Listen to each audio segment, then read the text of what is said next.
வணக்கம். இலங்கையின் கல்வி அமைச்சு மற்றும் தேசிய கல்வி நிர்வாகம் இணைந்து நடாத்தும் குருகுலம் உங்கள் வகுப்பறையில் உங்களை சந்திப்பதில் மகிழ்ச்சி அடைகிறேன். ஆம் மாணவர்களே, இன்று நாங்கள் தரம் 10 வகுப்புக்குரிய குடியியற்கல்வி பாடத்திலே பன்மை பண்பாட்டு சமூகம் எனும் தலைப்பை ஆராய இருக்கின்றோம். ஆம் மாணவர்களே, பாடத்தை கற்பதற்கான ஆயத்தங்களோடு எம்மோடு இணையுங்கள். ஆம் மாணவர்களே, பன்மை பண்பாட்டு சமூகம் இதுதான் இன்றைய எமது பாடம். முதலில் நாங்கள் சமூகம் என்றால் என்ன என்பது குறித்து சற்று விளக்கமாக பார்ப்போம்.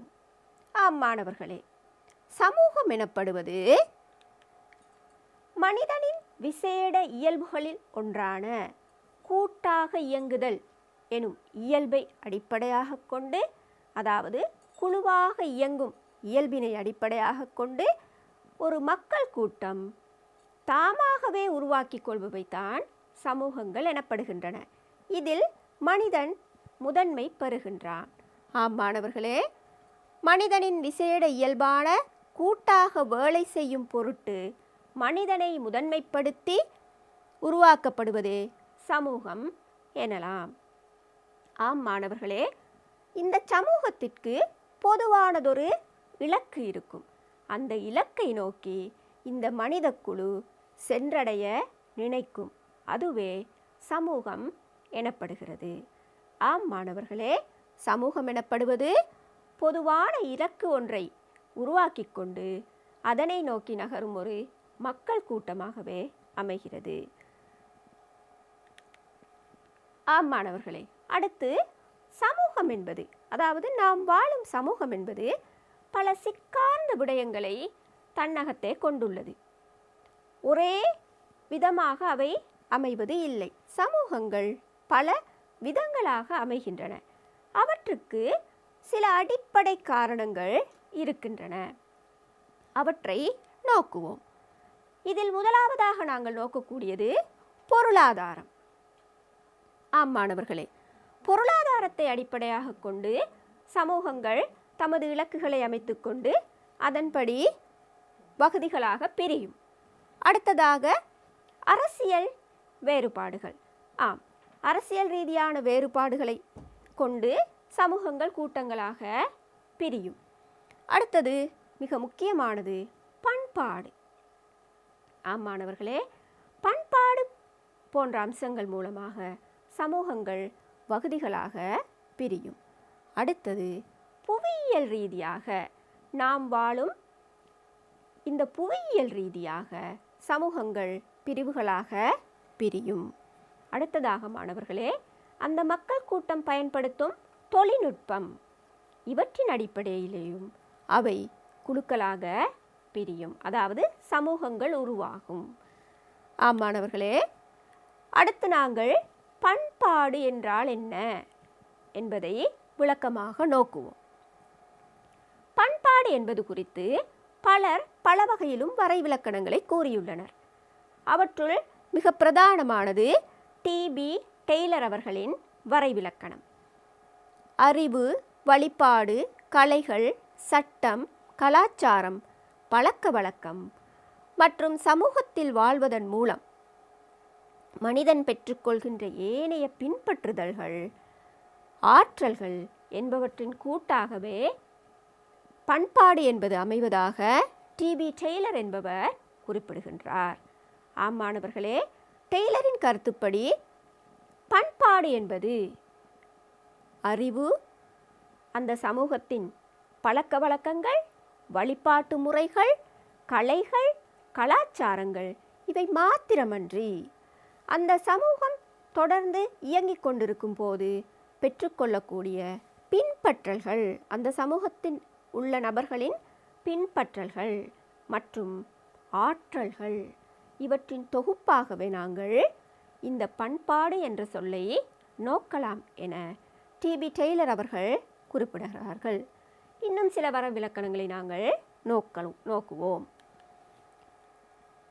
குறியீட்டு ரீதியாக சமூகத்துக்கு உரித்தாக்கி கொண்டுள்ளதும், அதாவது குறியீட்டு அடிப்படையில் சமூகம் உருத்தாக்கி கொண்டுள்ளதும் பாரம்பரியமாக தமதாக்கி கொண்டுள்ளதுமான சகல நடத்தை கோலங்களினதும் வழங்கக்கூடிய கூட்டான பெயரே. அதாவது சமூகம் தனக்குரிய குறியீட்டை உருவாக்கிக் கொள்கிறது. அந்த அடிப்படையில் தமக்குரிய குறியீடுகளையும் பாரம்பரியங்களையும் தன்னகத்தே கொண்டதுதான் பண்பாடு என்று சார்ல்ஸ் ஏ எல்வுட் அவர்கள் குறிப்பிடுகிறார்கள். மாணவர்களே, மீண்டும் ஒரு முறை சார்ல்ஸ் ஏ எல்வுட் அவர்களின் வரைவிலக்கணத்தை நீங்கள் நோக்குவீர்களானால் இதில் ஒரு புதிய குறியீட்டு ரீதியான சமூகம் என்ற சொல் காணப்படுகிறது. மாணவர்களே, ஒவ்வொரு சமூகமும் தமக்கே உரிய சில அடையாளங்களை கொண்டுள்ளன என்பதையே இவை காட்டுகின்றன. அதாவது பண்பாட்டுக்குரிய அடையாளங்கள் காணப்படுகின்றன மற்றும் பாரம்பரியங்கள் காணப்படுகின்றன என்பதை அவர் அவரது வரைவிலக்கணத்தில் விளக்கியுள்ளார். அடுத்ததாக மாணவர்களே, இன்னொருவரின் வரைவிலக்கணத்தை நாங்கள் சற்று விரிவாக நோக்குவோம். வழிபாடுகள், சிந்தனை முறைகள், நடைமுறை கலைகள் மற்றும் வாழ்க்கை முறைகள், பழக்க வழக்கங்கள், சம்பிரதாயங்கள் இவை அனைத்தையும் சேர்த்து சமூக ரீதியாக பின்பற்றுவது தொடர்பில் ஏற்றுக்கொள்ளப்பட்ட நடத்தைகளை பண்பாடுகள் என்கின்றோம். அதாவது ஏற்றுக்கொள்ளப்பட்ட நடத்தைகள், ஆகவே அவை சிறந்த நடத்தைகளாகவே இருக்க வேண்டும். ஆகவே பண்பாடு என்று சொல்லும்போது ஏற்றுக்கொள்ளப்பட்ட சில நடத்தைகளின் கூட்டு என்பதை ஹீலர் என்பவர் தனது வரைவிலக்கணத்தில் கூறியுள்ளார். மாணவர்களே, நாங்கள் முதலில் சமூகம் என்றால் என்ன என்று நோக்கினோம். ஒரு பொது இலக்குக்கான கூட்டமாக இருந்தது. இப்போது பண்பாடு என்பதற்கான வரைவிலக்கணங்களை நோக்கியுள்ளோம். எங்களது தலைப்பின் அடிப்படையில் பண்பாட்டு சமூகம் எனும்போது சமூகம் என்றால் என்ன, பண்பாடு என்றால் என்ன என்பது எங்களுக்கு பூரண விளக்கம் ஒன்று இருத்தல் வேண்டும். அந்த வகையில் மாணவர்களே, உங்களுக்கு அந்த விளக்கம் கிடைத்திருக்கும் என நினைக்கிறேன். தொடர்ந்து மாணவர்களே, நாம் அனைவருமே, நீங்களாக இருந்தாலும் சரி, நானாக இருந்தாலும் சரி, இந்த சமூகத்தில் வாழும் அனைவருமே பிறப்பு முதல் இறப்பு வரை கட்டாயமாக ஒரு பண்பாடை பின்பற்றக்கூடியவர்களாகவே இருக்கின்றோம். உலகில் எந்த இடத்தில் வாழ்ந்தாலும், எந்த நாட்டில் வாழ்ந்தாலும், எந்த பிரதேசத்தில் வாழ்ந்தாலும் ஒவ்வொருவரும் தமக்கென ஒரு பண்பாட்டை பின்பற்றக்கூடியவர்களாகவே இருக்கின்றோம். மாணவர்களே, பண்பாடு பற்றி இன்னும் சில விளக்கமாக நாங்கள் பார்க்கலாம். பண்பாடு அவரவர் வாழும் சமூகத்திற்கேற்ப மாறுபடும். மாணவர்களே, இங்கு சிறந்த படங்கள் உங்களுக்கு காட்டப்பட்டுள்ளன. இதில் பார்ப்பீர்களானால் பண்பாடு உணவு உண்பது தொடர்பான படங்கள் இங்கே காட்டப்பட்டுள்ளன. இது உண்ணுதல் என்பது ஒரு எல்லோரும் செய்யக்கூடிய பொதுவான ஒரு விடயம். ஆனால் எவ்வாறு உண்ணுகிறோம் என்று நோக்கினோமானால் அது இந்த பண்பாட்டு அடிப்படையில் அவரவர் வாழும் சமூகத்துக்கேற்ப மாறுபடுகிறது. உதாரணமாக இங்கே முதலாவது படத்தில் நாங்கள் நோக்கினோம், ஒருவர் கையால் ஆகாரத்தை எடுத்து உண்ண ஆரம்பிக்கின்றார். இரண்டாவது படத்தில் நோக்கினோம், கரண்டி, முட்கரண்டி போன்ற உபகரணங்களை பயன்படுத்தி உண்ணுவதற்கு ஆரம்பிக்கின்றார். மூன்றாவது படத்தில் நோக்கினோம், 2 குச்சிகளை பயன்படுத்தி அவர் உணவை உட்கொள்கிறார். ஆகவே மாணவர்களே, உண்ணும் போது அவரவர் பண்பாட்டுக்கேற்ற விதத்தில் அந்த உணவை நாங்கள் உட்கொள்கின்றோம். உபகரணங்களை தமக்கேற்ற விதத்தில் மாற்றி பயன்படுத்துகின்றோம். இதிலிருந்து நீங்கள் பண்பாடு என்பது அந்தந்த சமூகத்துக்கேற்ப வேறுபடுகிறது என்பதை விளங்கியிருப்பீர்கள். இன்னும் சில உதாரணங்களை நோக்குவோம். பண்பாடு தொடர்ந்தேர்ச்சியாக மாற்றமடைந்து கொண்டே வருகிறது. மாணவர்களே, நாங்கள் யோசிக்கக்கூடாது, பண்பாடு எனும் போது இது ஆரம்ப காலம் தொட்டு இன்று வரை ஒரே விதமாகவே அமைய பெற்றிருக்க வேண்டும் என்று எண்ணலாகாது. பண்பாடானது காலத்துக்கேற்ற விதத்தில் மாற்றமடைந்து கொண்டே வருகிறது. இதற்கு சிறந்த உதாரணமாக நாங்கள் இந்த படத்தை நோக்கலாம். மனிதனின் வாழ்விடம், அவனது வாழ்விடம் மாறி வந்த விதம். முதலில் கட்குகைகளில் வாழ்ந்துள்ளான். பின்னர் குடிசைகளை உருவாக்கியுள்ளான். அதன் பின்னர் ஓரளவுக்கு செங்கல்களாலான சிறந்த கூரை செய்யப்பட்ட அழகான வீடுகளில் வசிக்கலானான். இன்று 20-30 மாடிகளை கொண்ட அடுக்குமாடி கட்டிடத்தில் மனிதன் வாழ்கின்றான். ஆகவே மனிதன் வாழ்விடம் ஒன்றை தேடி வாழ்கின்றான் என்பது அவனது பண்பாட்டின் ஒரு அம்சம். இதனை காலத்துக்கேற்ற விதத்தில் படிப்படியாக மாற்றி அமைத்து கொண்டுள்ளான். இதன் அடிப்படையிலே நாங்கள் பண்பாடு தொடர்ந்தேர்ச்சியாக மாற்றமடைந்து கொண்டே வருகிறது என்று நோக்குகின்றோம். அடுத்தது மாணவர்களே, எல்லா சமூகங்களினதும் பண்பாடானது அச்சமூகத்தின் இருப்பிற்கு பெரிதும் முக்கியத்துவம் வாய்ந்ததாக கருதப்படுகிறது. ஆம் மாணவர்களே, சமூக இருப்பு என்பது என்ன? ஆம் மாணவர்களே, சமூக இருப்பு என்பது ஒரு சமூகமானது தொடர்ந்து இருக்க வேண்டும். ஒரு குறிப்பிட்ட காலத்தில் ஒரு சமூகம் உருவாகி அந்த சமூகம் அழிவடையுமாக இருந்தால் அந்த சமூகம் ஒரு பண்பாடு அற்ற சமூகமாகவே இருந்திருக்கக்கூடும். ஒரு பண்பாடு உள்ள சமூகமானது கட்டாயமாக தொடர்ந்தேர்ச்சியாக இருந்து கொண்டே இருக்கும். அதன் இருப்பு மேலும் உறுதிப்படுத்தப்படுமே ஒழிய அழிந்து செல்லாது. ஆகவே இந்த பண்பாட்டு அம்சங்கள் சமூகத்தின் இருப்புக்கு மிகவும் முக்கியமானது என்பது சொல்லப்படுகிறது. அடுத்ததாக மாணவர்களே, நாங்கள் பண்பாட்டின் கூறுகளை அவதானிப்போம். பண்பாடு என்கின்றோம். என்னென்ன விடயங்கள் பண்பாட்டின் கூறுகளாக அமைகின்றன? ஆம் மாணவர்களே, பிரதானமானது சமயம். ஒரு சமூகத்தின் பண்பாடை நாங்கள் காணக்கூடிய பிரதான இடம்தான் சமயம். சமூகங்கள் சமயத்தின் அடிப்படையில் பிரிந்து காணப்படுகின்றன. அடுத்ததாக அந்த சமய வழிபாட்டு முறை. சமயங்கள் இருக்கின்றன, சமயத்தின் வழிபாட்டு முறைகள் இருக்கின்றன. இந்த வழிபாட்டு முறைகளும் சமூகத்திற்கு சமூகம் வேறுபடுகிறது. அடுத்ததாக விதிமுறைகள். ஆம் மாணவர்களே, ஒவ்வொரு சமூகத்துக்கும் என தனித்தனியான விதிமுறைகள் இருக்கின்றன. அவர்களது அந்த பண்புகளில் நாங்கள் அதனை உதாரணமாக வழிபாட்டு முறைகளில் கூட நாங்கள் காணலாம். உதாரணமாக நாங்கள் இஸ்லாமிய சமயத்தவர்களை எடுத்துக்கொண்டால் 5 தடவைகள் அவர்கள் தொழுவார்கள். 5 வேளைகள் தொழுகையில் ஈடுபடுவார்கள். இது ஒரு அந்த சமூகத்துக்குரிய ஒரு பண்பாட்டு அம்சமாக காண முடிகிறது. அடுத்ததாக கலைகள் என்று பார்த்தால் இதுவும் அந்த பண்பாட்டின் பிரதான கூறாகவே காணப்படுகிறது. கலைகள் அந்த சமூகத்தை பிரதிபலிப்பனவாக இருக்கும். ஆகவே கலைகள் என்பதும் மிக முக்கியமான கூறாக உள்ளது. அடுத்ததாக மாணவர்களே, இன்னும் ஒரு விசேட கூறுதான் இந்த உணவு என்பது. உணவு என்பது பண்பாட்டின் முக்கியமான ஒரு அம்சமாக சொல்லப்படுகிறது. அவரவர் பண்பாட்டிற்கு ஏற்ற விதத்தில் அவரவர் உணவு முறைகளை மாற்றியமைத்து கொண்டுள்ளனர். இது சில சந்தர்ப்பங்களில் பிரதேசத்திற்கு பிரதேசம் வேறுபடும். ஆகவே நாங்கள் பின்னர் பாடத்தில் பார்ப்போம். பிரதேசத்துக்கு பிரதேசம் இந்த பண்பாட்டில் சில மாறுதல்கள் இருந்தாலும் கூட உணவு என்பது ஒரு பண்பாட்டை காட்டக்கூடிய மிக முக்கியமான ஒரு குறிகாட்டி. அடுத்ததாக ஆடை அணிகலன்கள். ஆம் மாணவர்களே, நாங்கள் ஒரு பல்கலாச்சார நாட்டில் வாழ்கின்றோம்.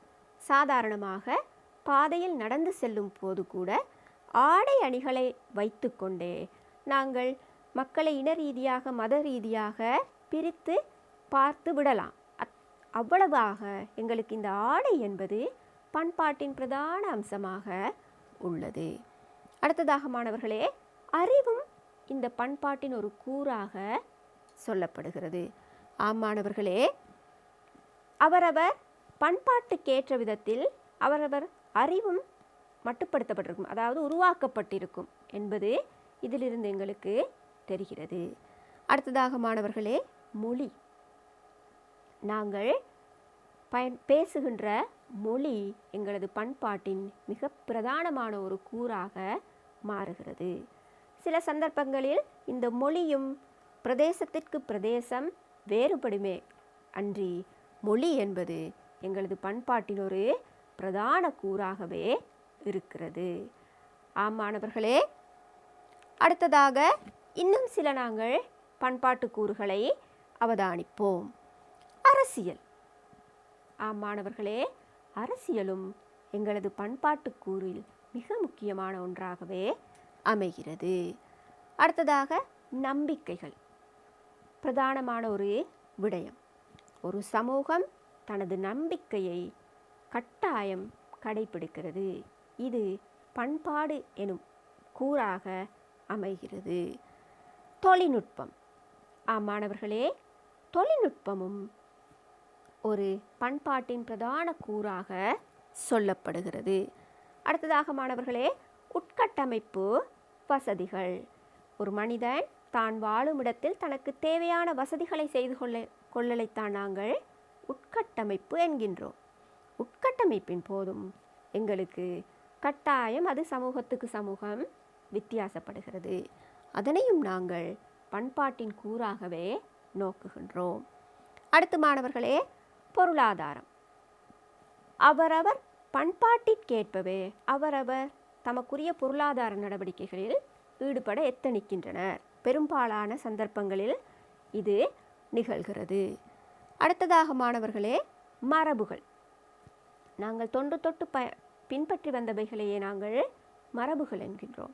இந்த மரபுகளும் பண்பாட்டின் ஒரு பிரதான கூறாகவே அமைகிறது. அடுத்ததாக மாணவர்களே, கல்வி.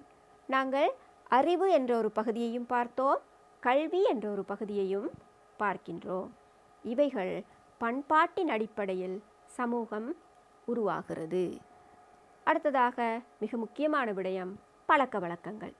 பண்பாட்டின் மிக பிரதானமான ஒரு வெளிப்பாடு தான் இந்த பழக்க வழக்கங்கள். ஆகவே மாணவர்களே, பண்பாட்டின் கூறுகளை நாங்கள் இங்கு கிட்டத்தட்ட 15 வகையான பண்பாட்டின் கூறுகளை நாங்கள் சற்று விரிவாக நோக்கினோம். மேலும் சில பண்பாடு தொடர்பான விடயங்களை நோக்குவோம். ஒரு சமூகமானது பல்வேறு இனங்கள், மொழிகள், பல்வேறு சமயங்கள், பழக்க வழக்கங்கள் மற்றும் நம்பிக்கைகளை கொண்டு அமைந்திருக்கும். மாணவர்களே, அதாவது ஒரு சமூகம், நாங்கள் முதலில் சொன்னோம், ஒரு இலக்கை அடைய சேர்ந்திருக்கும் மக்கள் கூட்டமே சமூகம். இந்த சமூகத்துக்குள் பல்வேறு இனங்கள், பல்வேறு மொழிகள், பல்வேறு மொழிகளை பின்பற்றுபவர்கள், பல்வேறு மதங்களை பின்பற்றுபவர்கள், பழக்க வழக்கங்களை பின்பற்றுபவர்கள் ஒன்றாக கூடியே வாழுகின்றோம். இவ்வாறு வாழுகின்ற அந்த தன்மையை நாங்கள் பன்மை பண்பாட்டு சமூகம் என்கின்றோம். ஆகவே மாணவர்களே, முதலில் நாங்கள் சமூகம் என்றால் என்ன என்று நோக்கினோம், பிறகு பண்பாடு என்றால் என்ன என்று நோக்கினோம், பண்பாட்டின் கூறுகளை அவதானித்தோம். இப்போது பன்மை பண்பாட்டு சமூகம் என்றால் என்ன என்பது தொடர்பாக உங்களுக்கு தெளிவானதொரு விளக்கம் கிடைத்திருக்கும். மாணவர்களே, இதனை அடிப்படையாக கொண்டேயே அறிஞர்கள் வரைவிலக்கணங்களை உருவாக்குகின்றனர். அதாவது பன்மை தன்மை கொண்ட சமூகம் முறைமை ஒன்றையே பன்மை பண்பாட்டு சமூகம் என்று சமூக அறிஞர்கள் கூறுகின்றனர். அடுத்து மாணவர்களே, இந்த பல்வகைத்தன்மை காரணமாக ஒவ்வொரு கலாச்சாரத்துக்கும் உரித்தான பழக்க வழக்கங்கள், மரபுகள், மொழி, சமயம், சம்பிரதாயங்கள், நம்பிக்கைகள் மற்றும் சடங்குகள் காணப்படுகின்றன. ஒரு சமூகத்துக்குள் பல்வேறுபட்ட கலாச்சாரம், பழக்க வழக்கங்கள், நம்பிக்கைகள் இவைகள் காணப்படுகின்றன. அதற்கு என்ன காரணம் என்று பார்த்தால், பல்வகைத்தன்மை, அதாவது பலர் அதில் இணைந்திருப்பது தான் அதற்கு காரணமாக அமைகிறது என்பதை நாங்கள் நோக்கலாம். இங்கு படங்கள் மூலமாக பல்வேறு பழக்க வழக்கங்கள், சம்பிரதாயங்கள் எங்களுக்கு காட்டப்பட்டுள்ளன. இவற்றின் ஊடாக இவர்கள் அனைவரும் சேர்ந்து வாழும் அந்த சமூகத்தை நாங்கள் பன்மை பண்பாட்டு சமூகம் என்று சொல்லுகின்றோம். மாணவர்களே, ஒரே இனக்குழுவினராக இருந்த போதிலும் பிரதேச ரீதியாக வேறுபாட்டை நாங்கள் காண முடியும். மாணவர்களே, நாங்கள் பன்மை பண்பாட்டு சமூகம் பற்றி பேசுகின்றோம். இதன் போது பல்வேறு இனங்கள் காணப்படுகின்றன என்று சொல்லுகின்றோம். இந்த இனங்கள் எல்லா பிரதேசங்களிலும் எல்லா புவியியல் பின்னணியிலும் ஒரே விதமாக இருப்பது இல்லை. அவர்களது மொழியிலே, நடையுடை பாவனங்களிலே சற்று மாறுதல்கள் காணப்படும் என்பதையே இங்கு நாங்கள் காட்டியுள்ளோம். இலங்கையானது ஒரு பண்பாட்டை கொண்ட ஒரு நாடு என்பது தற்போது உங்களுக்கு தெளிவாக விளங்கியிருக்கும். இருந்தாலும் பிரதேச ரீதியான சில மாற்றங்கள் இருக்கின்றனவே ஒழிய இலங்கையானது ஒரு பண்பாட்டு நாடு என்பது காண முடிகிறது. அடுத்ததாக மாணவர்களே, பன்மை பண்பாட்டு சமூகத்தின் அடிப்படை பண்புகளை நாங்கள் நோக்குவோம். அதாவது ஒரு பண்பாட்டு அல்லது பன்மை பண்பாட்டு சமூகம் என்னும் இடத்தின் அதன் அடிப்படை பண்புகள். பல்வேறு இனங்களைச் சேர்ந்த பல்வேறு மத நம்பிக்கைகளுடைய பல்வேறு மொழிகளை பேசுகின்ற மக்கள் ஒன்றாக வாழுதல். இனம், மதம், மொழி பிரதானமான விடயங்கள். இன ரீதியான குழுக்கள் ஒன்று சேர்ந்திருக்கும். அந்த இனத்துக்குள்ளேயே மத ரீதியான குழுக்களும் ஒன்று சேர்ந்திருக்கும். பல்வேறு மொழிகளை பேசுகின்ற குழுக்களும் ஒன்று சேர்ந்து இருக்கும். இவைகள் அனைத்தும் அடங்கலாகவே நாங்கள் பண்பாட்டு சமூகம் அல்லது பன்மை பண்பாட்டு சமூகம் என்று கூறுகின்றோம். மேற்படி பல்வகைத்தன்மை காரணமாக ஒவ்வொரு கலாச்சாரத்துக்கும் உரித்தான பழக்க வழக்கங்கள், மரபுகள் மற்றும் பண்பாட்டு அடிப்படைகள் காணப்படுதல். மாணவர்களே, பன்மை பண்பாட்டு சமூகம் என்னும் இடத்து பல்வேறு இனங்கள் காணப்படுகின்றன. பல்வேறு மொழிகளை பேசுகின்றனர். அவர்கள் தமக்கென ஒரு கலாச்சாரத்தை உருவாக்கி வைத்திருக்கின்றனர். இதனையே நாங்கள் பண்பாட்டு அடிப்படைகள் என்று சொல்லுகின்றோம். அடுத்ததாக மாணவர்களே, ஒரே குழுவினராக இருந்த போதிலும் பிரதேச ரீதியாக வேறுபாட்டை காணக்கூடியதாக இருக்கிறது. உதாரணமாக மாணவர்களே, நாங்கள் தமிழர் என்ற ஒரு இனக்குழுவை எடுத்தோமானால் இவர்கள் பேசுகின்ற மொழியில் உதாரணமாக நாங்கள் இலங்கையில் நோக்கலாம். இலங்கையில் தமிழர் என்ற இனக்குழு பேசுகின்ற மொழி மலைநாட்டில் வித்தியாசமாகவும், வடபிரதேசத்தில் வேறுபாடாகவும், கிழக்கு பிரதேசத்தில் வேறுபாடாகவும் காணப்படுகிறது. இதனையே நாங்கள் சொல்லுகிறோம், ஒரே இனக்குழுவினராக இருந்த போதிலும் பிரதேச ரீதியாக சில வேறுபாடுகளை நாங்கள் அவதானிக்க முடிகிறது. அடுத்ததாக மாணவர்களே, பன்மை பண்பாட்டு சமூகத்தின் இன்னொரு அடிப்படை பண்பாக அமைவது இன ரீதியாக தமது நாட்டுக்குள் எல்லைகளை தாண்டி சென்று, தமது இன ரீதியான எல்லையை தாண்டி சென்று வேறு இடங்களிலும் சற்று வித்தியாசமான கலாச்சார அமைப்பு ஒன்றை உருவாக்கி கொள்கின்றனர். மாணவர்களே, பல்வேறு காரணங்களால் இடம்பெயர்ந்து செல்லுகின்ற மக்கள்கள் இருக்கின்றனர். இவர்கள் இன்னொரு நாட்டில் போய் குடியேறினாலும் இந்த கலாச்சார பண்பாட்டு அம்சங்களை அப்படியே பின்பற்றுவார்கள். சில மாற்றங்களை அதில் உள்வாங்கிக் கொள்வார்கள். காரணம், இவர்கள் வேறு ஒரு நாட்டில் வாழப்போகும் சந்தர்ப்பத்தில் தனது பண்பாட்டையும் இழக்க முடியாது, வேறொரு நாட்டிற்குள்ளும் நாங்கள் செல்ல வேண்டும். ஆகவே அந்த சந்தர்ப்பத்தில் வேறொரு கலாச்சார அமைப்பை உருவாக்கி வாழ்கின்றனர். இதனை நாங்கள் நோக்கலாம். ஆகவே பல்கலாச்சாரம் என்னுமிடத்து அது ஒரு நாட்டுக்குள் இருப்பது போல இதிலிருந்து பிரிந்து சென்று இன்னொரு இடத்திற்கு செல்லும்போது அங்கு ஒரு வேறு விதமான கலாச்சார பண்பாட்டு சமூகம் ஒன்று உருவாகிறது என்பதை நாங்கள் நோக்கலாம். அடுத்து மாணவர்களே, இன்னும் ஒரு பிரதான பல்கலாச்சார பண்பாட்டின் பிரதான விடயம்தான் இந்த பூகோளமயமாக்கல் மற்றும் தொடர்பாடல் சாதனங்களின் வளர்ச்சி, சுற்றுலாத்துறையின் வளர்ச்சி என்பவற்றால் முழு உலகமும் ஒரு கிராமமாக சுருங்கி இருப்பதால் கலாச்சார சங்கமங்கள் நிகழ்கின்றன. மாணவர்களே, கலாச்சாரங்கள் சங்கமம் அடைகின்றன. உதாரணமாக, எமது நாட்டைச் சேர்ந்த ஒருவர் இன்னொரு ஆங்கில பேசுகின்ற ஒரு நாட்டில் போய் குடியேறி சில சந்தர்ப்பங்களில் தான் குடும்பமாக அங்கு வாழ முனைகிறார்.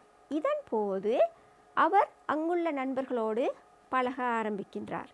இந்த சந்தர்ப்பங்களின் போது அங்கு ஆங்கிலேயரது கலாச்சாரமும் எமது கலாச்சாரமும் இணைந்து புதிய ஒரு கலாச்சார அம்சம் உருவாகிறது. இதனையே நாங்கள் கலாச்சார சங்கமங்கள் என்கின்றோம். இன்றைய உலகிலே இந்த கலாச்சார சங்கமம் என்பது மிகவும் அதிகமாக நிகழ்கிறது. இதற்கு பிரதான காரணமாக நாங்கள் கூறக்கூடியதுதான் இந்த பூகோளமயமாதலும் தொடர்பாடல் சாதனங்களின் வளர்ச்சியும். ஆரம்ப காலத்தில் மனிதன் தன் அருகிலுள்ளவனுட மாத்திரமே தொடர்பு படக்கூடியவனாக இருந்தான். ஆனால் இன்று உலகமே ஒரு சிறிய கிராமமாக மாறிவிட்டது. இந்த நிலையில் இந்த பூகோளமயமாக்கல் பண்பாட்டில் பாரிய ஒரு செல்வாக்கினை செலுத்துகிறது. அதன் ஒரு அம்சமாகவே இந்த கலாச்சார சங்கமம் என்பதை நாங்கள் நோக்கலாம். மாணவர்களே, இவை தொடர்பான இன்னும் சில விளக்கங்களை நாங்கள் படங்கள் மூலமாக பெற்றுக்கொள்வோம். மாணவர்களே, இங்கு எமது நாட்டை பிரதிபலிக்கக்கூடிய சில படங்கள் காட்டப்படுகின்றன. அதாவது எமது நாட்டில் இருக்கக்கூடிய இன மத கலாச்சார அம்சங்கள் தொடர்பான சில படங்கள். இதில் முதலாவதாக எமது நாட்டில் பிரதானமாக பின்பற்றப்படும் 4 வகை மதங்கள், அவற்றின் வழிபாட்டு தலங்களையும் அவற்றின் பிரதான குறியீடுகளையும் இங்கே காட்டியுள்ளோம். இதில் முதலாக பௌத்த விகாரை காட்டப்படுகிறது. நீங்கள் சென்றிருப்பீர்கள், அவதானித்திருப்பீர்கள் பௌத்த விகாரை. அடுத்ததாக சமயம், தமிழர்கள் பின்பற்றும் இந்து சமய கோயில் ஒன்று உங்கள் முன் காட்டப்பட்டுள்ளது. அதே போன்று முஸ்லிம்களின் சமயமான இஸ்லாம் சமய பள்ளிவாசல் ஒன்று இங்கே காட்டப்படுகிறது. அடுத்ததாக கிறிஸ்தவர்கள் பின்பற்றும் தேவாலயம், அவர்களது வழிவிடமான தேவாலயம் காட்டப்படுகிறது. அதே போன்று அவர்களது பிரதான குறியீடுகளும் இங்கே காட்டப்படுகிறது. இவை அனைத்தும் ஒரே நாட்டில் ஒரே மக்கள் சமூகத்தால் பின்பற்றப்படுகிறது. அதனால்தான் எமது நாட்டை நாங்கள் பண்பாட்டு சமூக நாடு என்கின்றோம். மேலும் சில விளக்கங்கள் இங்கே. ஆடை அணிகள். மாணவர்களே, நான் முதலிலேயே சொன்னேன், ஒரு பல்கலாச்சார நாட்டில் பாதையில் செல்லும் போது நபர்கள் அணிந்திருக்கும் ஆடைகளை வைத்தே இவர்கள் இந்த இனத்தைச் சேர்ந்தவர்களாக இருக்கலாம் அல்லது மதத்தைச் சேர்ந்தவர்களாக இருக்கலாம் என்ற மதிக்கக்கூடிய நிலைமை காணப்படும். அவ்வாறு மதிக்கும் தன்மையே மிக முக்கியமானது. அப்போது நாங்கள் அந்த மதத்திற்கோ அல்லது அந்த இனத்திற்கோ மதிப்பளிக்கிறோம் அல்லது கௌரவம் அளிக்கிறோம் என்பதே அங்கு காண முடிகிறது. இங்கே சிங்களவர்கள் அணியும் ஆடைகள், தமிழர்கள் அணியும் ஆடைகள், இஸ்லாமியர்கள் அணியும் ஆடைகள் என ஆடைகள் சில உங்களுக்காக காட்டப்பட்டுள்ளது.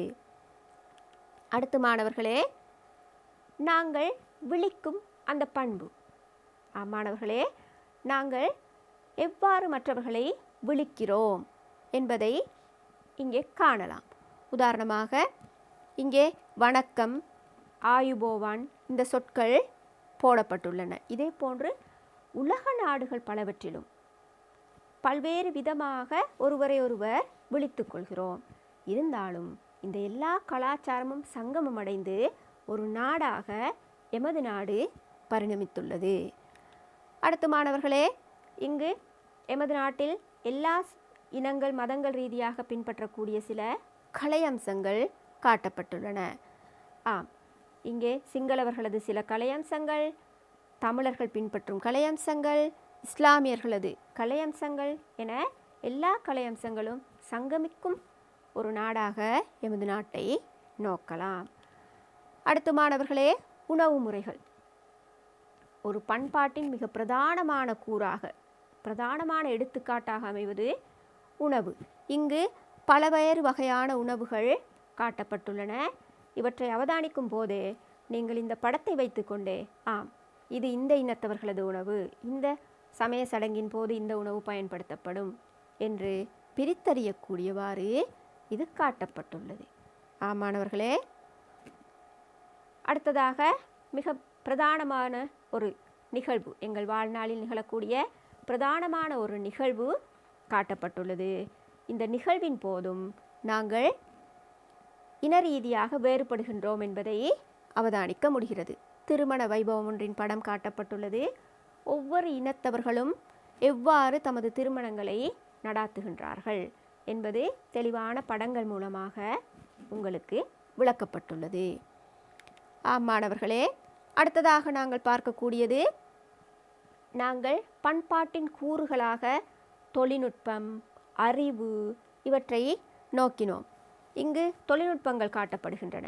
அதில் பிரதானமாக இந்த நெற்களஞ்சியம், குளம் ஒன்றை அமைத்து கொள்ளும் பண்பு, அணைக்கட்டு அமைக்கும் பண்பு, ஓவியம் வரைதல், மீன்பிடி கைத்தொழில், அல்லது அடுத்ததாக எங்களது மிக முக்கியமான ஒரு பழக்க வழக்கம், இவைகள் இந்த படங்கள் மூலமாக உங்களுக்கு காட்டப்பட்டுள்ளன. அடுத்து மாணவர்களை, நாங்கள் மிக பிரதானமான விடயத்திற்கு வந்துள்ளோம். எமது நாடு ஒரு பல்கலாச்சார நாடு என்பதை நாங்கள் விரிவாக நோக்க உள்ளோம். அந்த அடிப்படையில் எங்கள் நாட்டில் நாங்கள் இனத்தின் அடிப்படையாக, அடுத்து மதங்களின் அடிப்படையாக, பிரதேச அடிப்படையாக, மொழி அடிப்படையாக மற்றும் பழக்க வழக்கங்கள் அடிப்படையாக நாங்கள் இனக்குழுக்களை பிரிக்கின்றோம். இதில் முதலாவதாக இன அடிப்படையில் நாங்கள் நோக்குவோமாகின், இலங்கையில் பிரதானமாக 5 இனங்கள், இன மக்கள் ஒன்று கூடி வாழ்கின்றனர். சிங்களவர், இலங்கை தமிழர், இந்திய தமிழர், முஸ்லிம்கள், பரங்கியர். இவர்கள் அல்லாமல் மலாயர் என்ற மக்கள் குழுவினரும் எமது நாட்டிலே வாழ்கின்றனர். மாணவர்களே, சிங்களவர்கள், இலங்கை தமிழர்கள், இந்திய தமிழர்கள், முஸ்லிம்கள், பரங்கியர்கள் மற்றும் மலாயர் இன மக்கள் எமது நாட்டில் ஒன்றாக கூடி வாழ்கின்றனர். அதே போன்று மொழி அடிப்படையில் நோக்குவோமாகின், நமது நாட்டிலே பிரதானமாக 2 மொழி பேசப்பட்டாலும் இது இல்லாமல் ஆங்கிலம் மற்றும் மலாய் மொழிகளும் பேசப்படுகின்றன. ஆகவே மொழி அடிப்படையில் நோக்குவோமாயின் தமிழ், சிங்களம், ஆங்கிலம், மலாய் மொழிகள் எமது நாட்டில் பேசப்படுகின்றன. அடுத்ததாக மாணவர்களை, நாங்கள் பிரதேச ரீதியாக நோக்குவோமாயின், கரையோரத்தில் வாழ்வோர், மலைநாட்டில் வாழ்வோர், சமவெளி பிரதேசம், ரஜரட்டை பகுதியில் வாழ்வோர் என பிரித்து நோக்கக்கூடியதாக உள்ளது. அடுத்ததாக மாணவர்களே, பழக்க வழக்க அடிப்படை, பௌத்தர்கள், இந்துக்கள், இஸ்லாமியர்கள், கிறிஸ்தவர்கள், பழக்க வழக்க அடிப்படையிலேயும் நாங்கள் எங்கள் மக்கள் குழுவை பிரித்து நோக்கலாம். அடுத்ததாக பிரதானமாக பின்பற்றக்கூடிய சமயங்கள். மாணவர்களே, பௌத்த சமயம், இந்து சமயம், இஸ்லாமிய சமயம், கிறிஸ்தவ சமயம், இவை இல்லாத சில சமயத்தவர்களும் எமது நாட்டிலே இருக்கின்றனர். உதாரணமாக மலாயர்கள் அநேகமானவர்கள் முஸ்லிம்களாக இருந்தாலும் சிலர் வேறு சமயத்தை பின்பற்றுபவர்களாகவும் இருக்கின்றனர். ஆகவே மாணவர்களே, இலங்கையானது ஒரு சிக்கார்ந்த பல்கலாச்சாரம் கொண்ட நாடு என்பது இந்த அட்டவணையின் மூலம் உங்களுக்கு விளங்கியிருக்கும். அடுத்ததாக மாணவர்களே, நாங்கள் சனத்தொகை அடிப்படையிலேயே இந்த சிக்கார்ந்த தன்மையை சற்று விளக்கமாக நோக்குவோம். மாணவர்களே, சிங்களவர், இலங்கை தமிழர், முஸ்லிம்கள், இந்திய தமிழர் வேறு என நாங்கள் பிரித்து பார்த்துள்ளோம். சனத்தொகை போடப்பட்டுள்ளது. எங்களது 100% சனத்தொகையிலே 74.9% மக்கள் சிங்களவர்களாக காணப்படுகின்றனர். அது உங்களுக்கு இந்த படத்தில் தெளிவாக போடப்பட்டுள்ளது. நீல நிறத்தில் சிங்களவர்கள் காட்டப்பட்டுள்ளனர். இந்த வட்ட வரைவை நோக்கும்போது கிட்டத்தட்ட 4/3 பகுதியினர் சிங்களவர்களாக இருக்கின்றனர். அடுத்து இலங்கை தமிழர்கள் 11.2% மக்கள் இருக்கின்றனர் இலங்கை தமிழர்களாக. இவர்களை நாங்கள் சிவப்பு நிறத்தில் இந்த அட்டவணையில் காட்டியுள்ளோம். அடுத்ததாக மாணவர்களே, இலங்கை முஸ்லிம்கள், நாங்கள் இலங்கை சோழர்கள் என்றும் சொல்லலாம். இவர்கள் 9.3% மக்கள் இலங்கையில் வாழ்கின்றனர். அடுத்ததாக இந்திய தமிழர்கள், இவர்கள் 4.1% மக்கள் இந்த முழு மக்கள் சனத்தொகையில் வாழ்வதாக 2012ஆம் ஆண்டு புள்ளி விபரத்திலிருந்து நாங்கள் தெரிந்து கொள்ளக்கூடியதாக இருக்கிறது. அடுத்ததாக வேறு இனத்தவர்கள், நாங்கள் முதலில் சொன்னது போல மலாயர் போன்ற இனத்தவர்கள் 0.5% மக்கள் இருக்கின்றனர். இதனை நாங்கள் இந்த வட்ட வரைவில் தெளிவாக காணக்கூடியதாக இருக்கிறது. இவ்வாறு இருக்கும் ஒரு நாடை நாங்கள் பல் கலாசார நாடு என்கின்றோம். அந்த அடிப்படையிலேயே இலங்கையானது பல இனக்குழுக்களை தன்னகத்தை கொண்ட ஒரு சிறந்த பல்கலாச்சார நாடாக உள்ளது. அடுத்த மாணவர்களை, நாங்கள் இதனை சமய ரீதியாகவும் நோக்குவோம். மாணவர்களே, முதலில் நாங்கள் சிங்களவர்கள் எனும்போது சனத்தொகை 74.9% இருந்தது. சமய அடிப்படையில் நோக்கும்போது பௌத்தர்கள் 70.1% இலங்கையில் உள்ளனர். ஏனென்றால் சிங்களவர்களில் அனைவருமே பௌத்தர்கள் அல்ல. அவர்களில் சிலர் கிறிஸ்தவர்களாகவும் சொற்பமானவர்கள் இஸ்லாமியர்களாகவும் இருக்கின்றனர். அடுத்து மாணவர்களே, தமிழர்கள் அனைவரும் இந்துக்கள் அல்லர். தமிழர்களில் ஒரு சில பேர் கிறிஸ்தவர்களாகவும் சில பேர் இஸ்லாமியர்களாகவும் இருக்கின்றனர். அந்த அடிப்படையில் இந்துக்கள் 12.6% இருக்கின்றனர். இஸ்லாமியர்கள் 9.7%, கிறிஸ்தவர்கள் 7.6%, வேறு மதங்களை பின்பற்றுபவர்கள், நான் முதலிலேயே உங்களுக்கு சொன்னேன், மலாயர்கள் எல்லாம் வேறு மதத்தை பின்பற்றுபவர்களாக இருக்கின்றனர். அவர்களும் 0.1% இலங்கை சனத்தொகையிலே அடங்குகின்றனர். ஆகவே மாணவர்களே, எமது நாடானது இன ரீதியாக சமய ரீதியாக பல கலாச்சாரங்கள் சிக்கார்ந்த விதத்தில் இணைந்த ஒரு நாடாக இருக்கிறது என்பது உங்களுக்கு விளங்கியிருக்கும். ஆகவே மாணவர்களே, இதனை தெளிவாக பார்க்கும்போது இன ரீதியாக சமய ரீதியாக குடித்தொகையில் அந்த மாற்றம் இருப்பதற்கான காரணம் மேலும் உங்களுக்கு விளங்கப்படுத்தப்பட்டுள்ளது. சிங்களவர்கள் அனைவருமே பௌத்தர்கள் அல்லர் என்பதும் தமிழர்கள் அனைவருமே இந்துக்கள் அல்ல என்பதும் உங்களுக்கு இதிலிருந்து விளங்கியிருக்கும். அடுத்ததாக மாணவர்களே, மிக பிரதானமான விடயம், மாணவர்களே, பண்பாட்டு சமூகம் தோற்றம் பெற சாதகமான காரணிகள். ஒரு நாட்டில் பல்கலாச்சார அம்சம் எவ்வாறு தோற்றம் பெறுகிறது? மனிதர்கள் தாமாக இவற்றை உருவாக்கிக் கொள்வது இல்லை. இவை ஏதோ ஒரு காரணத்தின் அடிப்படையில் தோற்றம் பெறுகின்றன. அந்த பிரதான காரணங்களை நாங்கள் சற்று விரிவாக நோக்க வேண்டி இருக்கிறது. மாணவர்களே, எமது நாட்டை பொறுத்தளவில் எமது நாட்டில் இன்று பல இன மத கலாச்சார பண்பாட்டு பழக்க வழக்கங்களை கொண்ட மக்கள் வாழ்கின்றனர்.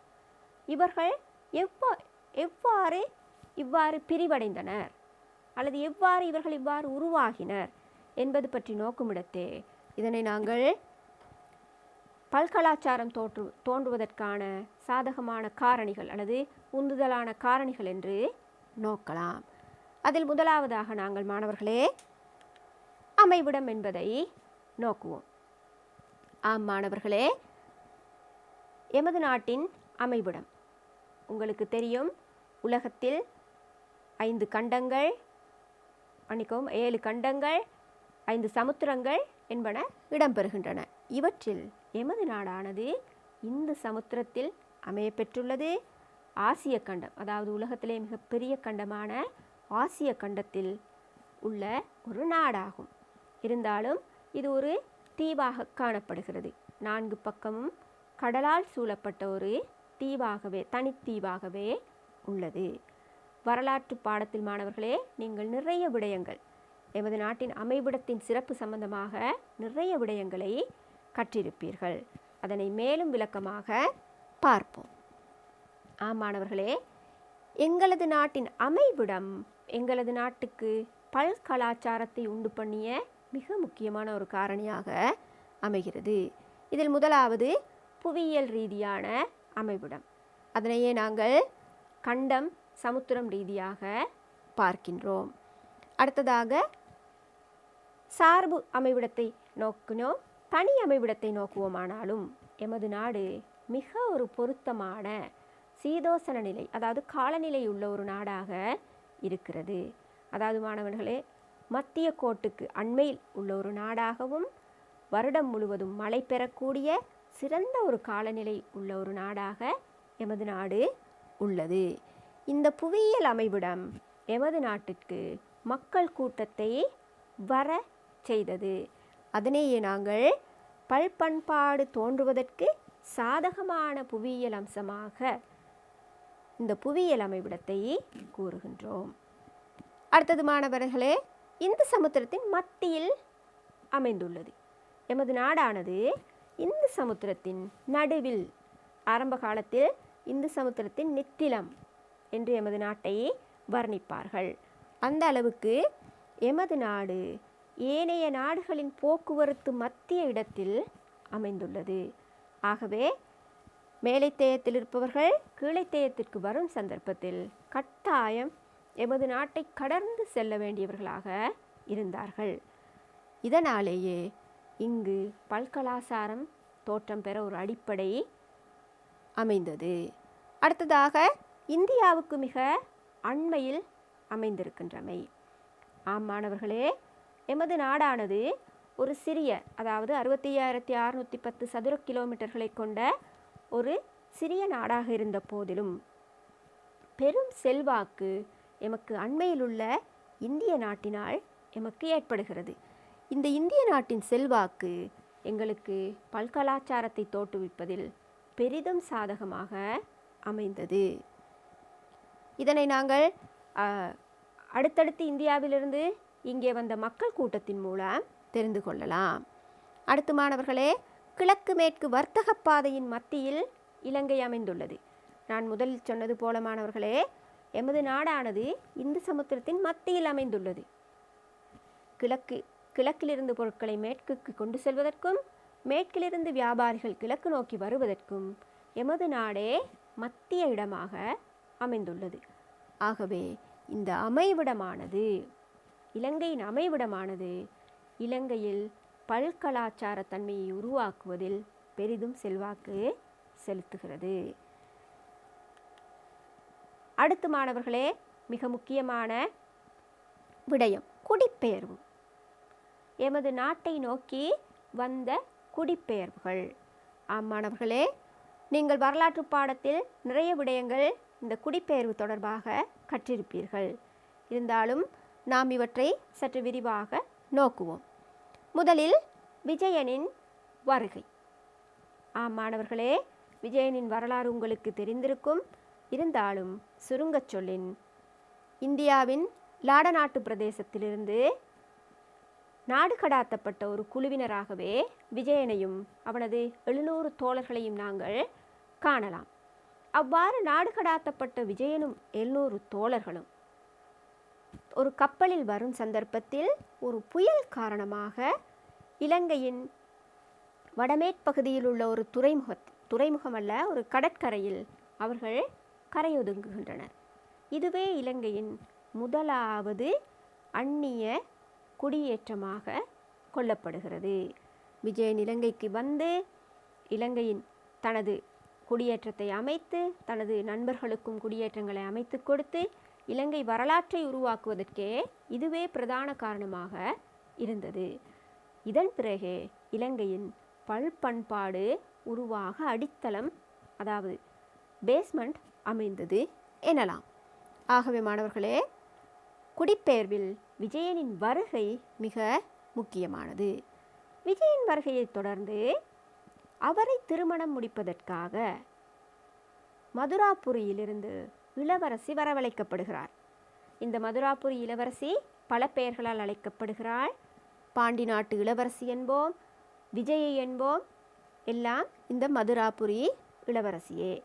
இவர் விஜயன் இங்கு குடியேற்றங்களை அமைத்த பின்னர் தான் ஒரு மன்னனாக ஆகுவதாயின் ஒரு இளவரசியை திருமணம் முடிக்க வேண்டிய கட்டாயத்தில் இருந்தபோது வரவழைக்கப்பட்டவரே மதுராபுரி இளவரசி. ஆகவே மாணவர்களே, இலங்கையின் இரண்டாவது ஆரிய குடியேற்றமாக நாங்கள் மதுராபுரி இளவரசியின் வருகையை கூறலாம். அடுத்ததாக பண்டுவாசுதேவனின் வருகை. மாணவர்களே, யார் இந்த பண்டுவாசுதேவன்? மாணவர்களே, மதுராபுரி இளவரசியின் சகோதரன். தான் இலங்கையில் வந்து குடியேறிய பின் இங்குள்ள நிலைமைகளை பார்த்து தனது சகோதரனையும் இலங்கைக்கு வரவழைக்கிறாள். இது இலங்கையின் மூன்றாவது ஆரிய குடியேற்றமாக கொள்ளப்படுகிறது. அடுத்ததாக பண்டுவாசுதேவனின் மனைவி. அவர் பல்வேறு தொழில்கள் புரியும் நபர்களை அழைத்து கொண்டு பத்தகச்சானா இலங்கை வருகிறார். இது இலங்கையின் 4வது ஆரிய குடியேற்றமாக சொல்லப்படுகிறது. அந்த வகையில் மாணவர்களே, இந்த குடியேற்றங்கள் இலங்கையில் பல்கலாச்சாரம் உருவாக்குவதில் பெரிய செல்வாக்கை செலுத்துகிறது. பத்தகச்சானாவுடன் பல தொழில்களை புரிபவர்கள் இலங்கைக்கு வந்துள்ளனர். அவர்கள் தமது கலாச்சார அம்சங்களை இங்கு வித்திட்டுள்ளனர். அதுவே இன்று பல்கலாச்சாரமாக மாறியுள்ளது. அடுத்ததாக மிக முக்கியமாக இலங்கையில் ஒரு சமயம் உருவாகுவதற்கு அடிப்படையான மகிந்த தேரரின் வருகை. மாணவர்களே, உங்களுக்கு தெரியும், தேவானம்பிய தீச மன்னன் காலத்தில் அசோக சக்கரவர்த்தியின் இந்தியாவின் அசோக சக்கரவர்த்தியின் மகனான மகிந்த தேரர் இலங்கைக்கு வந்தார். அவர் பௌத்தம் எனும் ஒரு தர்மத்தை இலங்கையில் போதிக்கும் நோக்குடன் இலங்கைக்கு வந்தார். இதுவும் எமது நாட்டின் ஒரு பௌத்த பண்பாட்டை, ஒரு பௌத்த சமயத்தை உருவாக்குவதற்கு மிக முக்கிய காரணமாக அமைகிறது. அடுத்ததாக பிக்குனி சங்கமித்தையின் வருகை. மாணவர்களே, மகிந்த தேரர் வருகையின் பின்னர் இலங்கையில் புதிய சமூக பின்னணி ஒன்று உருவாகிறது. அதாவது பௌத்த சமயத்தை பின்பற்றும் சமூகம் உருவாகிறது. அதனைத் தொடர்ந்து சங்கமித்தையின் வருகையின் பின் பெண் பிக்குணிகள் இலங்கையில் உருவாகின்றனர். மாணவர்களே, சங்கமித்தையின் வருகையின் பின் இலங்கையில் பெண் பிக்குணிகள் சங்கம் உருவாகிறது. சங்கமித்தை ஒரு பெரிய குழுவுடன் இலங்கைக்கு வருகிறார். அவரது குழுவிலே பல்வேறு தொழில்களை செய்பவர்களும் இடம்பெற்றதாக கூறப்படுகிறது. ஆகவே மாணவர்களே, இந்த குடிபெயர்வு எனும் அம்சம் இலங்கையின் பண்பாடுகளை மாற்றுவதில் மிக முக்கிய ஒரு இடத்தை கொண்டுள்ளது எனலாம். அடுத்து மாணவர்களே, ஆக்கிரமிப்புகள். இவையும் இலங்கையின் பண்பாட்டிலே செல்வாக்கு செலுத்தின. இதில் முதலாவதாக சேனன் குத்திகன் எனும் குதிரை வியாபாரிகளின் ஆக்கிரமிப்பு. இவர்கள் குதிரை வியாபாரம் செய்வதற்காக இலங்கை வந்து பின்பு ஆக்கிரமிப்பு நடவடிக்கைகளை மேற்கொள்ளப்பட்டதாக சொல்லப்படுகிறது. இது ஒரு முக்கிய அம்சமாக, எமது பண்பாட்டு மாற்றத்தில் முக்கிய அம்சமாக கூறப்படுகிறது. அடுத்ததாக மாணவர்களே, பண்டு பாரித்த என்ற வர்த்தகர்களின் வருகை சொல்லப்படுகிறது.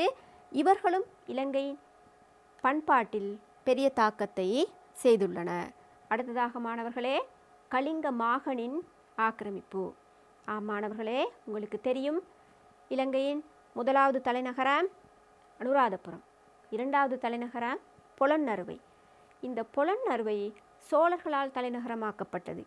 அதன் போது இலங்கையில் இந்த ஆக்கிரமிப்பு மிக முக்கியமானது. இலங்கையில் புதிய ஒரு கலாச்சாரம், அதாவது அங்கு சிவன் கோயில்கள் கட்டப்பட்டன. இந்து சமயம் முன்னுரிமை பெற்றது. ஆகவே ஒரு சமயம் மீண்டும் எழுச்சி பெற்றது, ஒரு பண்பாடு உருவாகியது.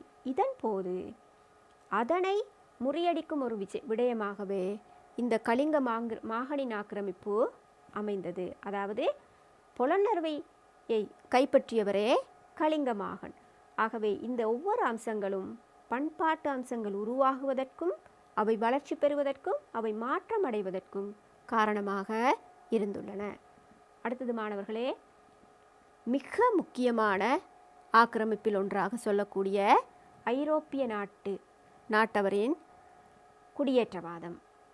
மாணவர்களே, எமது நாட்டிலே உங்களுக்கு தெரியும், வரலாறு கற்ற அடிப்படையிலே நீங்கள் எமது நாட்டில் ஆரம்பத்தில் வேடர், இடையர், நாகர் இவர்கள் வாழ்ந்தனர். பின்னர் ஆரிய குடியேற்றங்கள் இடம்பெற்றன. அதன் பின்னர் ஒரு பாரிய கலாச்சார மாற்றத்தை உருவாக்கியதே இந்த மேலைத்தேய நாட்டவர்களின் ஆக்கிரமிப்பாக அமைகிறது. இதன் மூலமாகவே நாங்கள் ஒரு சமய ரீதியான, நடையுடை பாவனை ரீதியான, உணவு ரீதியான ஒரு பாரிய மாற்றத்தை எதிர்கொண்டோம். ஆகவே மாணவர்களே, இந்த ஆக்கிரமிப்பு என்பதும் எமது கலாச்சாரத்தில் மாற்றத்தை ஏற்படுத்திய முக்கியமான விடயம். அடுத்ததாக மாணவர்களே, வியாபார நோக்கமாக இலங்கைக்கு வந்தவர்கள். நாங்கள் ஏற்கனவே பார்த்தோம் மாணவர்களே, எமது புவியியல் அமைவிடம் வியாபாரத்துக்கு மிக சாதகமாக இருந்தது. அந்த அடிப்படையில் அரேபியர்கள், ஐரோப்பியர்கள், இந்தியர்கள், சீனர்கள் இவர்கள் வர்த்தகத்தின் பொருட்டு எமது நாட்டை கடந்து சென்றுள்ளனர். அவ்வாறு கடக்கும் சந்தர்ப்பத்திலே எமது நாட்டுடனும் வர்த்தகத்தில் ஈடுபட்டுள்ளனர். இதன் போதே விசேடமாக அரேபியர்களின் வருகையுடனேயே இலங்கையில் இஸ்லாமிய ஒரு சமூகம் உருவாகிறது, அந்த பண்பாடு உருவாகிறது. ஆகவே மாணவர்களே, இந்த வியாபார நோக்கத்தினான வருகையும் கூட எமது நாட்டின் பண்பாடு தோன்றுவதற்கு மிக முக்கியமான ஒரு காரணமாக அமைகிறது. ஆகவே மாணவர்களே, பண்பாட்டு சமூகம் தோற்றம் பெறுவதற்கான காரணங்களில் முக்கியமானவையாக இந்த வியாபார நோக்கத்திற்கான வருகையையும் நாங்கள் குறிப்பிடலாம். அடுத்ததாக மாணவர்களே, இறுதியாக பண்பாட்டு சமூகம் தோற்றம் பெற சாதகமான காரணிகளுள் மிக முக்கியமான இன்னொரு காரணிதான், இதுவும் ஒரு சமூகமே உருவாகுவதற்கான ஒரு காரணி, இந்த தொழிலாளர்கள் அழைத்து வரப்பட்டமை. ஆம் மாணவர்களே, இலங்கையில் பிரித்தானியர்கள் ஆட்சி காலத்தில் உங்களுக்கு தெரியும் மாணவர்களே, இலங்கையில் ஆரம்ப காலத்தில் வேடர்கள், இடையர்கள் இவர்கள் வாழ்ந்தார்கள், இயக்கர், நாகர்கள் வாழ்ந்தார்கள். அதன் பின்னர் ஆரிய குடியேற்றம் நாங்கள் இங்கே நோக்கினோம். விஜயனின் வருகை, மதுராபுரி இளவரசி வருகை, பண்டு வாசுதேவன் வருகை, பத்தகச்சானா வருகை என ஆரிய குடியேற்ற வருகை இருந்தது. அடுத்ததாக மஹிந்த தேரரின் வருகை, சங்கமித்தை வருகை காரணமாக பௌத்த சமயம் இலங்கைக்கு கொண்டு வரப்பட்டது.